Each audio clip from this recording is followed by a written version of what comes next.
Hey Pathfinders, our book has finally arrived. The Pathfinder's Journey is live on Amazon right now and ready for you. If you have already purchased our book and or left us a review, we thank you endlessly. If you haven't, what are you waiting for? The ebook sale of 99 cents won't last long, so head over to Amazon today to get your copy. Be sure to download the free 7-day reading journal to make your journey even more worthwhile. Well, that's all for now. Check out the link in the show notes to get your copy of The Pathfinder's Journey today. Enjoy the show. You only have one race to run in your life, and that is your race. When you start trying to compare your vision to someone else's vision, it's really a moot point to try to compare that.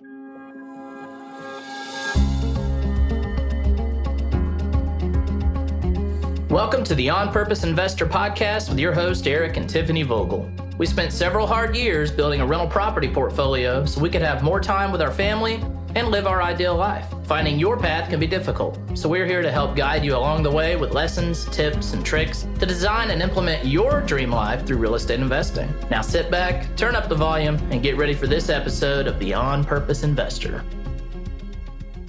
Hey Pathfinders, welcome back to the On Purpose Investor Podcast with your host, Eric. And Tiffany. And we are here today to walk through episode number 8, Creating a Vision, and how your vision is going to change your life. How is your vision going to change your life? Well, when we got started and we first crafted our vision, we were a little bit late.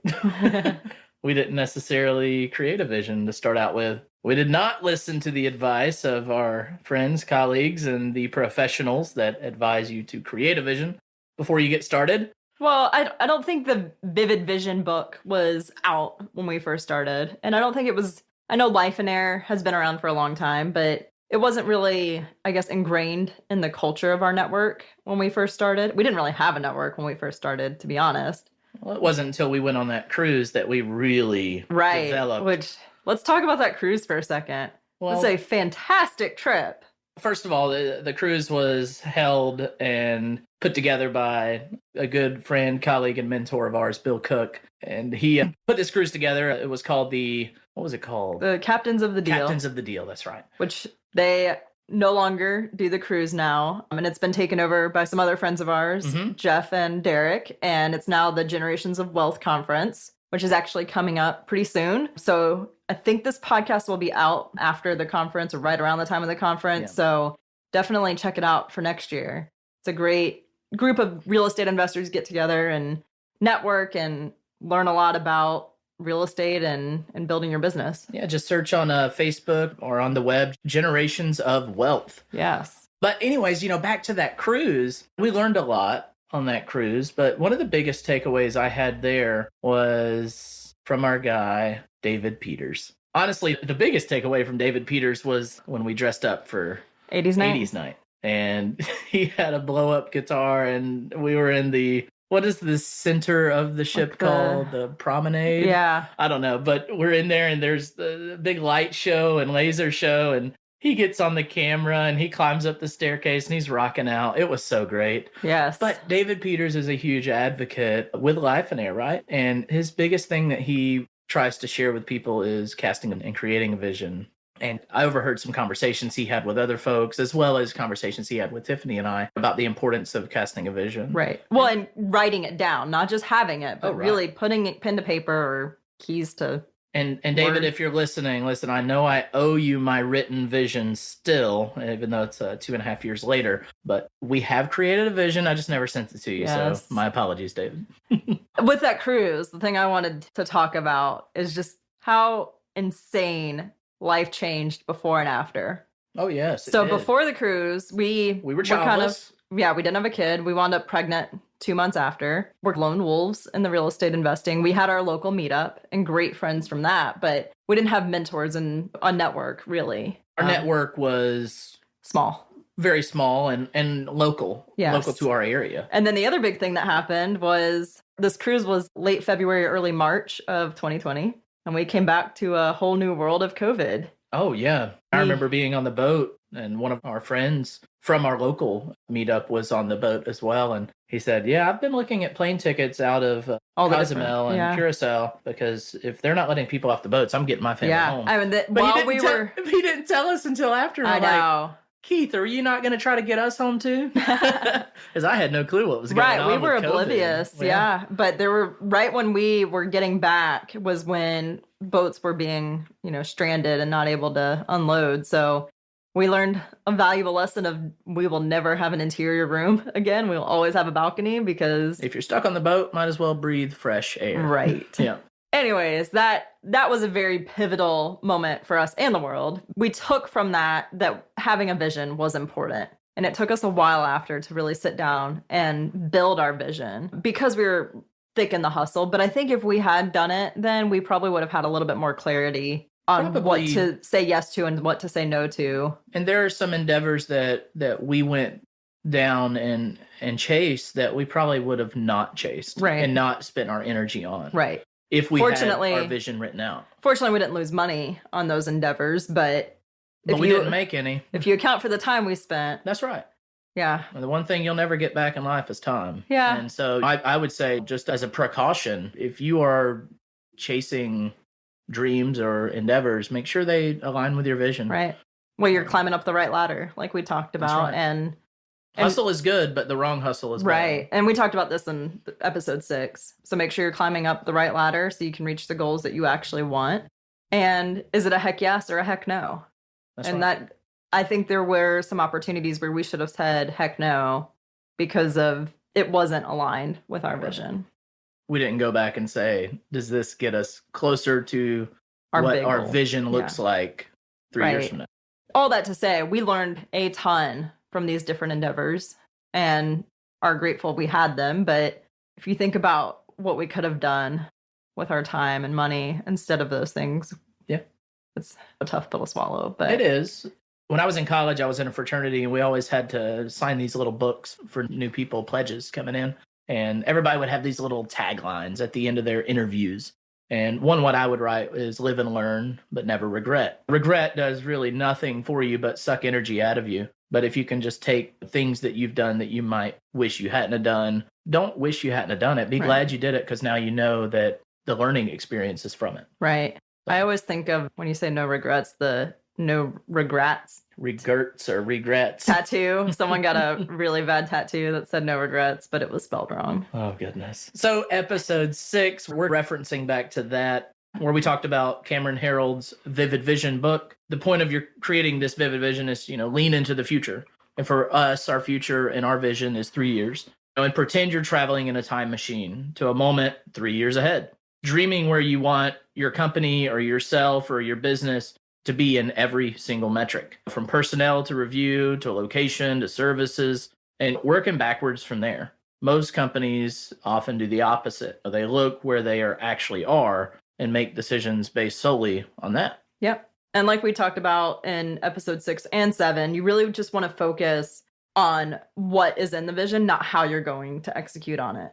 Dream as big as you can and just work towards not how you're going to do it, but the what of it. Because you'll never know how to get there unless you know where you're wanting to go. Right, and I know I'm like a broken record saying that, but it is so true. Yogi Berra, I think, was quoted saying it. If you don't know where you're headed, you'll end up someplace else. Well, and I think getting hung up on how you're going to do it, there's another really great book, Who Not How, that really shifted our mindset. You might not have to figure out how to do it. You might hire a team or already have a team in place that's going to figure out the how. So don't waste your bandwidth and resources on the how at this point. Just focus on what is the vision for your business, for your family, for your life for 3 years from now. All right. So let's dive in, Tiff. Yeah. So how do you start? What do you do to create this vision? Yeah. So it starts with getting the right setting. You want to get out of your normal routine. And let me just clarify, all of the stuff we're talking about here comes from the Vivid Vision book. So I want to make sure we give credit to Cameron Herald. We used it as the foundation for ours. We made some tweaks on ours. We didn't follow it to a T, but we take what Cameron has written as well as what our friend David Peters has encouraged us to do. We've taken a blended approach. Yes. Find what works for you. If you have exactly like the Vivid Vision crafted vision for yourself, that's great. But you don't have to follow all the rules exactly. At the end of the day, the goal is to have that roadmap for you, your life, your business, not necessarily to follow exactly what Cameron says in the book. So we're in the right setting. We have removed ourselves from our daily grind. What do we do every day? For us, it was getting out of the house, but not just getting out of the house, but getting out of the town. Yeah. We took off to a campsite, one of our favorites to visit in Bryson City, the Grumpy Bear campground up there. And we went up to Bryson City for 3 or 4 days with the sole intention that this is our separation. This is our getting out of town to focus. Right. And we actually had our son at that point. I think for us, our why was so big that we wanted financial independence so we could have the time with our son, that we just put our nose down and worked towards that. And then we looked up, I believe we did this in May. So he was about 6 months old. And we looked around and it was, okay, what now? And I think if you can have that clarity before you get to that point, it makes the transition a lot easier. That's right. So we worked pretty independently. I sat down and crafted what I want for our business and myself, and Eric did his own independently. And then we brought them together. And the reason for that is you want to make sure it's your vision for your life. And yes, we have a life together, but what Eric wants out of life is different from what I want and need. And we wanted to make sure we both had our voices heard, and then we can merge them and accommodate as needed. But by doing it separately, I know a lot of times Eric will just agree with me because it's the path of least resistance. Correct. So this was forcing him to really think about what he wanted.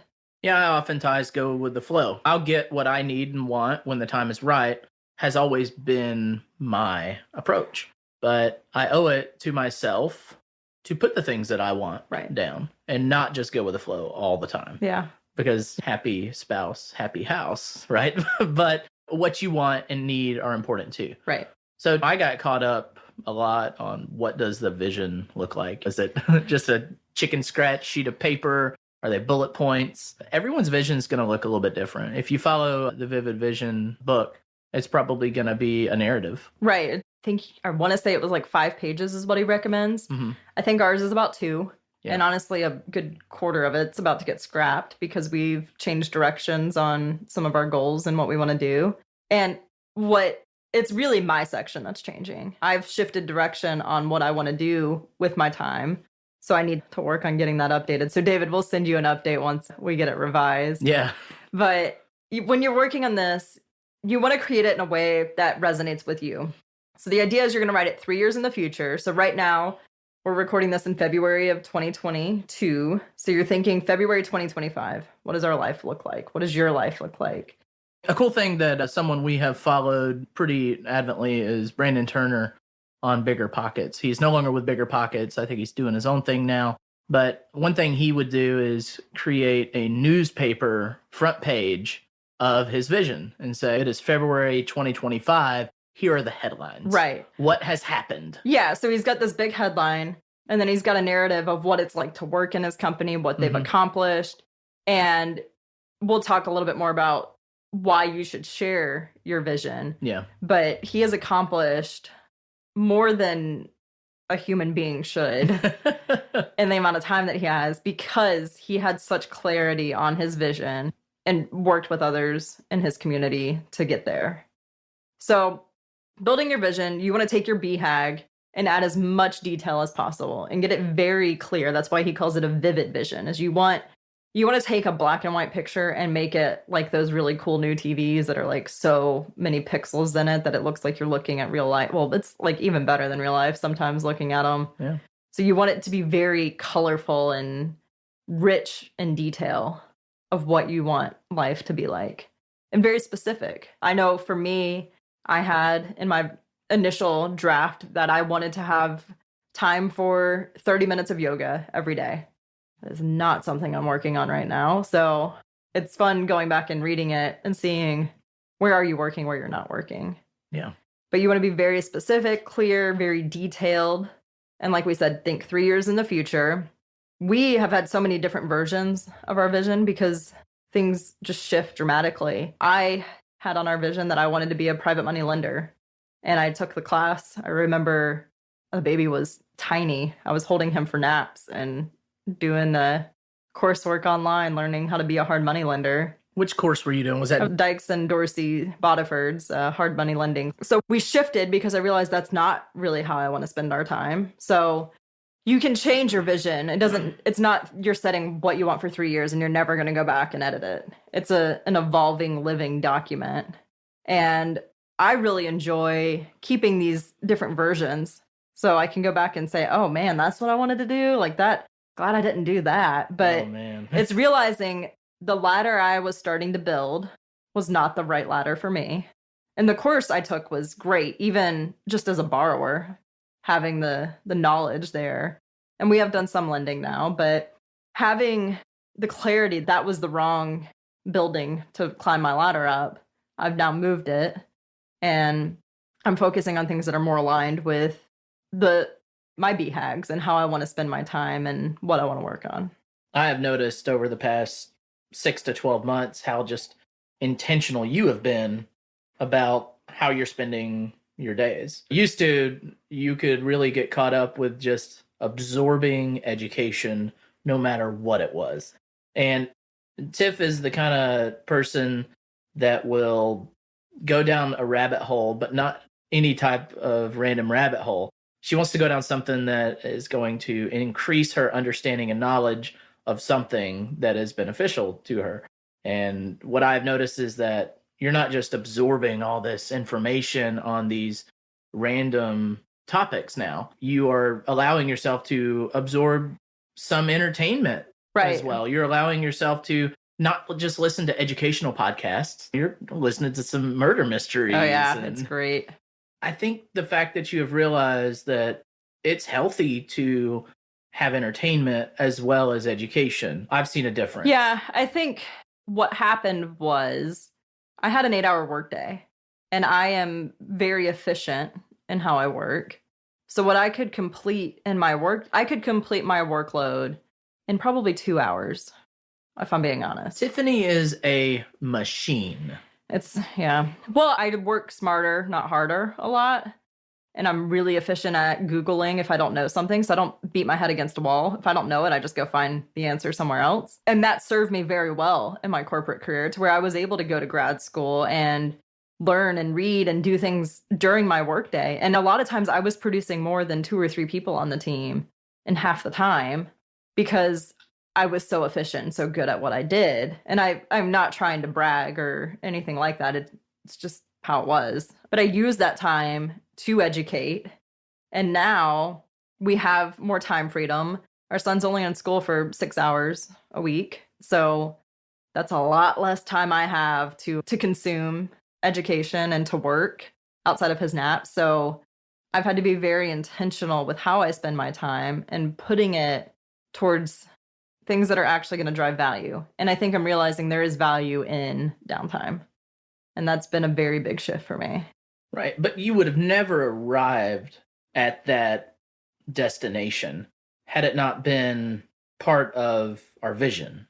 Right. That you want downtime. Right. As part of your vision. And if you didn't put my day is spent doing this and this, but here's this 30-minute or 1 hour section of my day where I'm going to just binge on something that is not educational, something that fills me on an entertainment value. Yeah. And we have structured our day in a way that you take over daddy duties and are full on making sure Otto eats breakfast and gets ready while I take some time to have downtime. Right. Because I am a workhorse and I don't know how to press pause and relax. So that gives me my time to recharge. Well, ever since reworking our vision a little bit, I have noticed an incredible commitment to yourself to give yourself that downtime and to ask me, hey, Eric, I need you to do this so I can do this. Yeah. And because it's in the vision, and because I see how it's going to add value to our business and to our lives and our marriage,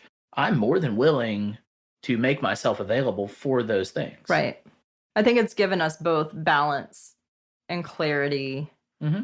And it helps us convey to our peers and network what we're trying to accomplish. Right. This podcast would have never been launched, had it not been a vision of ours. The Right. book that we're writing would not be where it is today Right.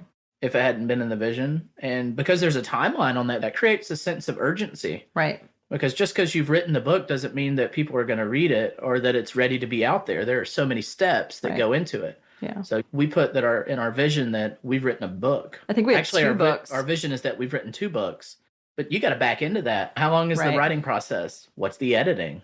What's the cover art? What is the launch process? What's the follow-up after you launch? Right. There's so many things that you have to back into to build your timeline. And without that timeline, I wouldn't be as motivated to get into the writing studio and get in there and get words on paper. Right. When I started looking at that timeline on our vision and started seeing, oh, that rough draft has got to be done by X day. I went from writing maybe 500 words every 3 days to, well, I'm cranking out 2,500 to 3,000 words every 2 days to make sure that rough draft is ready for editing by X day. Yeah. And we'll talk through how to take this vision statement and break it down into annual, quarterly, monthly, weekly, and even daily goals and tasks. Because it is hard when you just have something this pie in the sky big that seems impossible to break it down into those bite-sized chunks. But we'll talk through that on future episodes. Yeah, as you're saying it like that, I am thinking about the book writing process of what is the daily, the weekly, the quarterly goals. And without it laid out, you need to have 10,000 words written this month. Okay, what does that mean? I need to write each week. Okay, what does that mean I need to write each day? It gives me those because if I said I got to write 10,000 words this month, I am a professional procrastinator. Yes. And I would probably, in my former life, just said, 10,000 words by the 31st. I can do that on the 30th and make that happen. But as I'm learning through the writing process, there's a creative process that has to happen too. And that by putting it into a 2,000 to 2,500 words a week, I'm getting a lot better content. I'm not feeling as stressed to write. And I feel like the final product is going to be a lot better because of that. You're not writing a research paper in That's one right. night. That's right. So the vision statement's really a living document. We've changed ours, added to it. We also like to highlight it. So as we accomplish things, we highlight it in green. And it's really fun as we're building out that vision to see it turn more and more green. We also highlight in yellow the areas that we're working on, and then red the areas that we haven't started on. So it really gives you that stoplight view of how's it going. Real quick, you can see if your vision's pretty red, I need to... Especially if you're 2 years into your 3-year vision and 75% of your board is red. But if that's the case, maybe the things that are in yellow and green were the biggest, most influential things that needed to happen. Right. And they took the most time. Yeah, I don't think... It's at the end of the day, you just want to look at it and get an idea of, are you accomplishing and working towards the items in your vision or not? And if something's red and you decide it's not something you want to achieve, it's okay to take that out. But by highlighting it, it really gives you a quick glance view of how it's going. And at the end of the day, this is your vision, your life, what you want to accomplish. You're not doing this for anyone but yourself and your family, maybe. Yeah. So, I mean, you only have one race to run in your life, and that is your race. Right. When you start trying to compare your vision to someone else's vision, it's really a moot point to try to compare that, because they're racing their race and you're racing yours. And trying to compare life ambitions, life goals, things that are so personal, I feel like you're doing yourself an injustice to try to compare yourself to someone else's vision and someone else's race. But in saying that, you should share your vision. Not because I think or we think that you need to make people envy what you're trying to accomplish. No reason other than when you say it out loud, you are making a promise. When you say, I will own a Viper by 2025, a Dodge Viper by 2025, and you have specifics. It's a green Viper. It's a 1996. It is a V10 super horse-powered out Viper. You're telling folks, I'm going to have this. Right. And they're probably going to expect that you're going to have that. Someone's going to already have said, I want to be the first one to ride in that car. Just like when I said I'm writing a book. people have already said, I want to be the first person to get a copy of that book. I want a signed copy of that book, Dan Shank. You will get your signed copy, Dan. Yeah. But you're making a promise. Right. It keeps you accountable, for That's sure. right.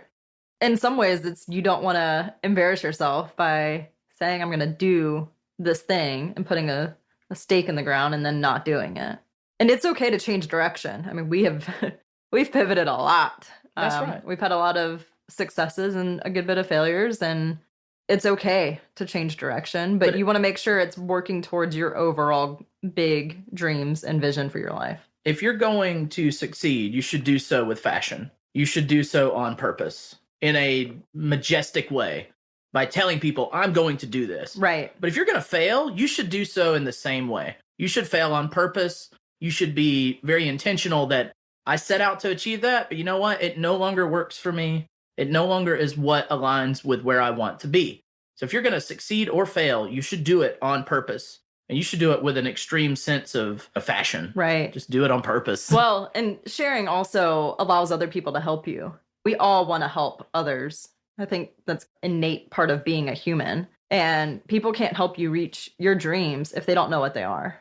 So a friend of ours is a lender, and we knew that he was trying to grow his lending business. So we continued working with him a lot on deals and letting him fund our deals. And I don't know that we would have focused as much in working with him had we not known that he was really trying to grow that business. Right. We would have looked at other sources. No one's going to know what you're trying to achieve if you don't share it. Right. Which, to reiterate, no one's going to want to try to help you achieve those goals if they don't know where you're headed. Right. Well, and I think a lot of times having the clarity for yourself is great. Providing that for your close friends and family is really great because then they can grow with you. I mean, the people we were when we first met is not who we are today. And our family has seen us grow and evolve over this time. So by sharing this journey with them and sharing our vision, they're able to see and understand why we've made choices we've made. Yeah. So for example, the season where we were not involved in family events most of the time, I think had we had a vision and shared that, it would have softened the blow a little bit. People probably would have been more supportive of us not coming to Thanksgiving 3 years in a row. As well as sharing it, you're going to get support. There's also going to be probably negativity. You're going to have people that won't support you. You're going to have people that challenge your vision. Or don't understand it. They don't understand it. They don't support it. They don't want to see you succeed. You're going to have haters. You know what they say? Haters are going to hate. Let them hate. They hate us. They hate us because they ain't us. Wow. Right? Wow. That came from that, that movie. What's that movie with that guy? Dictatorship or something like that. It was the movie about Kim Jong-un and Seth Rogen. Oh, and wow. Guy going all there. right. You know, they're going to hate you because they ain't you. I do remember that now. All right, good. But I wrote a blog, and it's on our website, onpurposeinvestor.com. And it's called It's All White Noise. And you turn on the TV, and there's no channel. This is back in the day. There's no internet or cable or anything like that. It's just terrestrial TV. What's on the antenna? If you don't have a clear signal, it's just that static. And that static is the white noise. And the white noise in your life can often be the people that are not supporting you or that are challenging what you are trying to achieve. And it's up to you to decide, are you going to let the noise continue? Are you going to listen to the noise? Are you going to turn up the volume on that noise? Or are you going to turn the TV off? Or are you going to do something even better? Are you going to adjust those rabbit ears? You're going to put some tin foil on top of the TV and get a signal and clarify it and turn on something that's worth watching. It's up to you to decide how you're going to handle the backlash of people not supporting you. You have a choice to make. Either listen to the noise, turn the TV off and stop, or put the effort in to find a clear signal and turn on something worth watching. Yeah, in our business, we had some people telling us that you're going to have leaky toilets in the middle of the night and you could lose money, that having a job and investing in a 401k might be safer. But we knew what we wanted out of life. We studied and educated. We knew we were pursuing a path that works. We chased our dreams. Right. I remember being on lunch duty while I was a teacher and just sharing with people that I was on duty with what I was doing, what we were doing. And those were the days where I was after work going down to Cooley Road, working on the house down there. And very seldom did I hear things of, well, you're going to make it, you're going to do great things. Often I would hear, that's tough. It's going to be tough to make that happen. What do you do when tenants don't pay? What are you going to do when someone destroys your property? What happens when the housing market crashes? If the house market crashes, what are you going to do? They would always usually just say, well, you could pursue that and go do that. If it fails, you still have a degree. Right. You can come back and teach. Yeah. Didn't someone say you'd be back? I don't know if I heard that or if it's something I read from Robert Kiyosaki. Right. In my head, I would always say to myself, because they would say, if you fail, you still have a teaching degree and you can always come back to teach. But I knew that no matter if I did fail, if we did fail, because there were some failures along the way, I was not going to go back. Right. I wasn't going to allow a failure to dictate my success, our success. I wasn't going to allow a speed bump, to stop our car from moving. Right. We're going to get over it. We're going to prepare better for the next one. And we're going to get through the future ones better. Right. Yeah, I think one of the things or the topic of our conversation for next week is the best case and worst case scenario. And as we were pursuing this, we were chasing our dreams hard, but we also knew worst case scenario, we're going to wind up right where we are today. And I think that having a fallback made it easier for us to take some risks that at our age, I think was okay. Had we been a little bit older, I don't know that the risk we took would have made sense. We probably wouldn't have made the same decisions we made. Right. We would have been a little more risk adverse. Right. But we were in our 20s and we didn't have kids. We had a mortgage, but it was manageable. So the worst case scenario for us was we sell what we got and recoup what we can. Right. And we'll just go back to what we were doing. Right. What was there to lose? Right. Essentially. Yep. So we'll talk more about that next week. But in the meantime, thanks y'all for hanging out with us and listening to us talk about how to create a vision statement. How can you make the time you spent with us worthwhile? Is it scheduling a time to get away and work on your vision? Buying Cameron Herald's book, Vivid Vision, or something else? Don't let the time you just invested go to waste. You only get one life, so live it purposefully. That's all we have for you today. See you next time. Are you ready to discover and build your dream life? Then it's time to become a Pathfinder. Head over to onpurposeinvestor.com and sign up for our newsletter to get tips and tricks to help you find your path and get the latest from our blog. If you haven't already, we'd really appreciate an honest review on your favorite podcast app. If you're enjoying this show, share it with friends, family, and fellow investors. See you next time at the On Purpose Investor Podcast.